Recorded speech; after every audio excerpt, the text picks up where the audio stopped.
Eduardo Levi Yeyati, un placer tenerte aquí. No, un placer venir, gracias por la invitación. Bueno, hicimos toda la introducción para que nos escuches. Y ahora, a vos, como profesor, lo marcaba de muchas universidades, de muchos tipos de alumnos. Contame qué ves. ¿Qué veo en relación a los alumnos? A lo que estábamos diciendo, nos hacemos cargo, Bueno, tiramos los chicos en una universidad y que se haga cargo el Estado. Vos estás planteando un problema moral, en el fondo.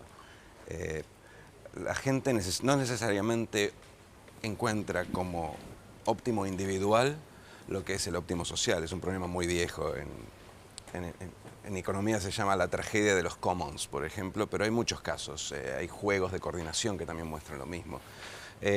Mencionabas el caso de los barrios, pero el caso de los barrios que hemos mencionado se asemejaba mucho al problema de la educación pública. Después te puedes preguntar a Flavio. La educación, las escuelas públicas se despueblan, o sea, obviamente los padres quieren que mejoren, pero ante la imposibilidad de mejorar se despueblan, esos padres van a una educación privada y la educación pública se queda con los padres que son menos activos o con los que no se pueden ir. Entonces de esa forma generas barrios pobres y barrios ricos, ¿entendés? Que es un poco lo mismo que mencionabas vos. Tu profesor Harford seguramente se mudaría al barrio rico, empobreciendo aún más el barrio pobre. El problema moral ahí se resuelve con Estado.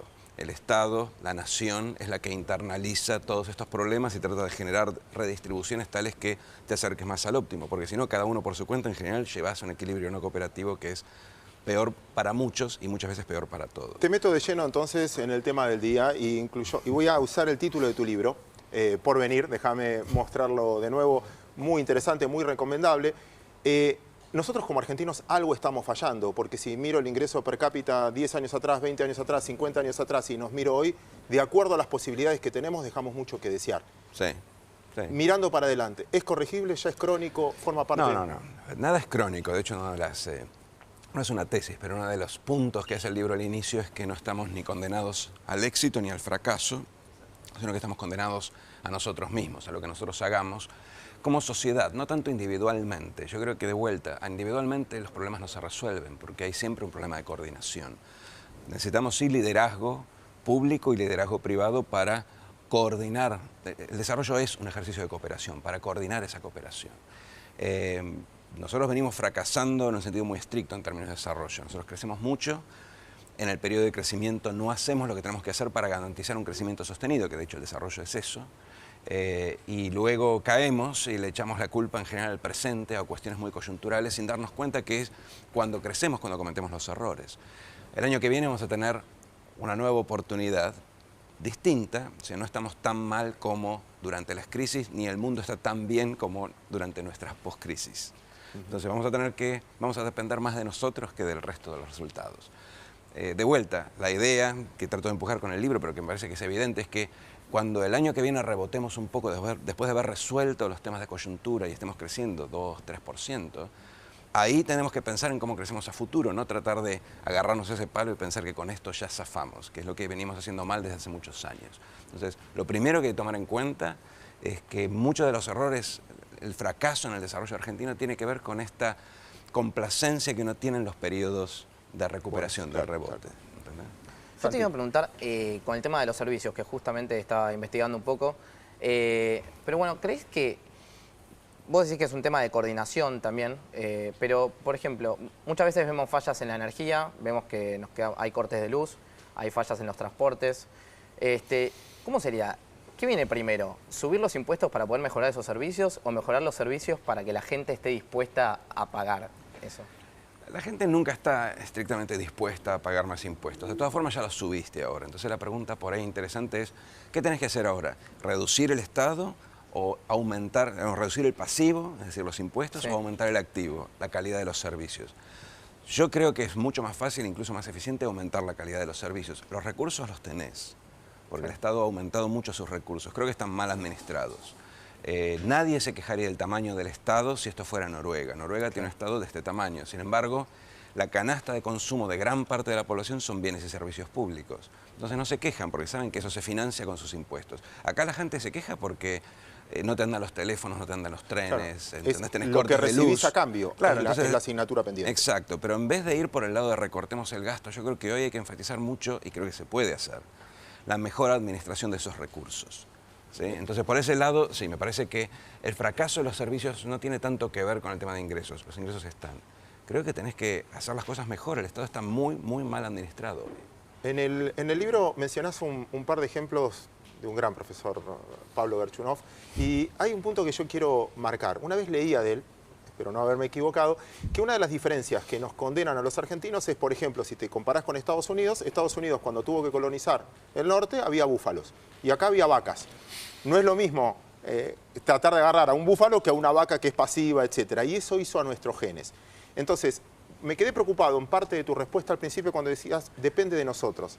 Pero nosotros a veces fuimos educados de una manera de esto, de encontrar vacas, las cosas muy fáciles. Vos lo mencionás mucho en el libro. Sí, una cosa que también robé de Pablo Gerchunov es esta idea, yo se la traduje, pero me parece que piensa lo mismo, igual hago el disclaimer, de que fuimos ricos demasiado rápido y luego dejamos de serlo. Tuvimos la vaca desde el día 1 y entonces nos acostumbramos a vivir de rentas, nada más fácil y a la vez más pernicioso que vivir de rentas. Y entonces cuando se acabó el tiempo de vacas gordas, y esto fue aproximadamente después de la guerra, digamos, no supimos cómo hacernos otra manera de vivir. Es muy simplista esto, pero nosotros estamos siempre esperando el desarrollo rápido. No nos consideramos con derecho a cosas que todavía no necesariamente nos hemos ganado. Entonces es muy difícil hacer política en ese contexto. Es muy difícil para el político decirle, mira, tenemos que ahorrar, tenemos que volver a la visión, no te digo del inmigrante que venía con una mano atrás y otra adelante, pero tenemos que hacer el esfuerzo. Tenemos 10 años por delante donde vamos a construir el desarrollo. Esto no se va a dar el año que viene, no va a ser vaca muerta. Bueno, esa filosofía, ese cambio de filosofía, creo que es fundamental para generar el apoyo político para el desarrollo, porque el desarrollo lleva mucho tiempo y si el votante es muy ansioso, lo hace al político mucho más ansioso, ya naturalmente el político es ansioso. Sí, sí. Entonces necesitamos generar dentro de la población el consenso de que el desarrollo es una tarea muy paciente, si no nos vamos a agarrar con el primer atajo y a los 4 años vamos a ser Brasil. Está muy bien. Yo justo había leído una nota que te hicieron en Infobae y vos decías que, bueno, como hablas ahora de que tiene que venir algún cambio porque habíamos creciendo en 3 años 1,3 anual. 1,3. No, menos.